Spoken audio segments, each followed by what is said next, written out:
BNP শাসনামলে কোনো চাঁদাবাজ আপনি কোন সন্ত্রাসী কর্মকাণ্ড ছিল না। বিগত ১৫ বছরে এর উৎপত্তি। এর পরবর্তীতে দেখবেন ৫ই আগস্টের পরে এই ধরনের কোনো কিছু এই সুনামগঞ্জ কোথায় নির্বাচনী আসনে হইছে কিনা? দর্শক, আমরা এখন আছি সুনামগঞ্জ ৪ আসনের বিশ্বম্বরপুর উপজেলার বাদেরটেক বাজারে। এখানে বিএনপি মনোনীত প্রার্থী অ্যাডভোকেট নুরুল ইসলাম নুরুলের একটি নির্বাচনী সমাবেশ চলছে।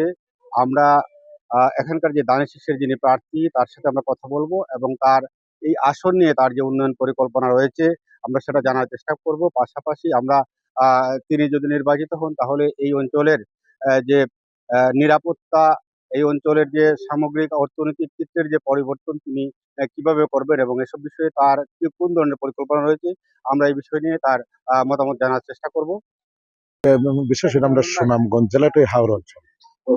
প্রধান বিষয়টা হলো গিয়ে আমরা যোগাযোগ ব্যবস্থা, স্বাস্থ্য এবং শিক্ষা এগুলোই গুরুত্ব সহকারে প্রাধান্য দেওয়া উচিত। আর আমরা লোকাল সমস্যায় দেখা গেছে আমাদের চলতি নদীর বাঁধ, আমরার সুরমার যে নদীটারে ড্রেজিং করে দেন এবং সংরক্ষা বাঁধ। আর সবচেয়ে গুরুত্ব হলো হচ্ছে উত্তরপাড়ার হলো সুরমা ব্রিজ।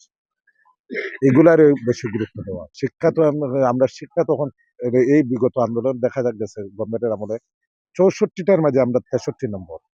যা আমাদের ৩১ দফার মাঝে আমাদের নেতা জনাব তারেক রহমান সাহেব দিচ্ছেন যে আমরা ঢাকার উন্নত শিক্ষা আমরা গ্রামের প্রাইমারি স্কুলে আমরা নিয়ে দেবো ট্যাবের মাধ্যমে।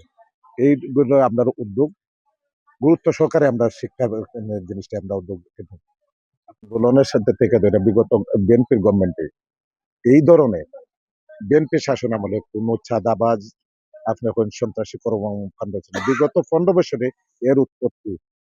এর পরবর্তীতে দেখবেন ৫ই আগস্টের পরে এই ধরনের কোনো কিছু এই সুনামগঞ্জ কোথায় নির্বাচনী আসনে হয়েছে কিনা? আর ভবিষ্যতে আমি যখন এই ৫ই আগস্টের পরে আর হয় নাই, ভবিষ্যতে ইনশাল্লাহ ও আর কোনো সম্ভাবনাই নাই।